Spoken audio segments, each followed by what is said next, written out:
everybody, this is Ms. Mokano, and today I wanted to walk you through some examples on how to draw Bohr models for different elements. So let's pick these three examples that I have right here on my Jamboard. I have helium, carbon, and phosphorus, and let's see how we would go about doing it. So I'm going to start with helium, and the first thing I'm going to do is go to my periodic table and find helium on it, and it is right here. And I actually prepared for this video by cutting and copy and paste this element right off of the periodic table. All right, so here it is on our Jamboard right now, and let's see what information we can get from this. So the first piece of information we can get is from the atomic number of helium. I know that the atomic number gives me the number of protons. So this is the atomic number. And so right away I know that I have 2 protons. So I'm going to write it as like this, P plus, because I know protons are positively charged. And I know I have 2 of them from the atomic number. The other piece of information that I can get right off of the periodic table is my atomic mass. And what I'm going to do is I will first round the atomic mass to the closest whole integer, which in this case is going to be 4. And then I know that that atomic mass actually gives me the number of neutrons plus the number of protons that is equal to the atomic mass of 4. Well, I already said I have 2 protons, so that tells me right away the number of neutrons that I have, which is 4 minus 2 equals 2. So here's the information that I have for neutrons and protons, and they're going to go right in the nucleus of my diagram, right in the nucleus of my atom, and this is how I'm going to show it on my Bohr diagram. Next thing I'm going to show on my Bohr diagram is the number of electrons in this atom.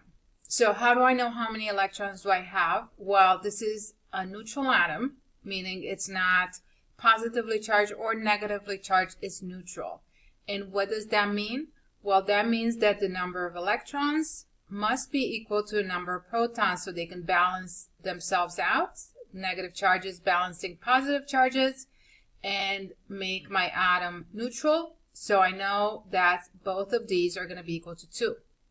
So then what I'm going to do is in my first energy level, right around in my Bohr model, I know that I will have 2 electrons. So I'm just going to draw them like these, like this, two little dots right in my first energy level. And I'm done. I have shown everything about this atom that I can gather from the periodic table. I've shown the protons, I've shown the neutrons, and I've shown the electrons. Let's go and do carbon now. I'm going to do this one in blue. So let's see. I'm going to draw myself my nucleus right away. Number of protons, number of neutrons. I'm going to fill that in here. And then I'm going to draw myself the first 2 shells, or energy levels, in my Bohr diagram. And let's see how we can get this information from, again, the periodic table. So going back to the periodic table, I looked up carbon. Here it is. And that's the information that you can see right here on my Jamboard. All right, so carbon, what can I find? Well, this 6 right here, atomic number, that's going to give me the number of my protons. So I'm going to put that right in the center here, 6 protons. How about neutrons? Well, I'm going to get neutrons by taking my atomic mass. I'm going to round that. So 12.011, I can round that to 12. And if I take atomic mass minus number of protons, so 12 minus 6, I'm going to come up with 6 neutrons also. Finally, I'm going to fill in my energy levels with electrons. One thing you got to remember in doing this is that in the Bohr model of the atom, the first energy level, so first energy level can hold 2 electrons. The second energy level can hold 8 electrons. And the third energy level can also hold 8 electrons, and so on. The fourth can actually hold 18, and so on, but we're not going to really get much beyond this. So going back to my carbon, how many electrons do I have? Well, this is a neutral atom. I have 6 protons. That means I must have 6 electrons. So I'm going to have 6 electrons that must balance out these 6 protons in order to give me my neutral atom. So now all I have left to do is take these 6 electrons and arrange them on my energy levels. So let's see how I'm going to do that. I'm going to go to my first energy level. That is the first circle around my nucleus. And I know that that can only hold 2 electrons. It cannot hold more than that.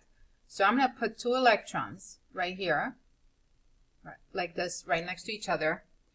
And then what do? Well, I still have 4 more to go. I got to put in 6 electrons total.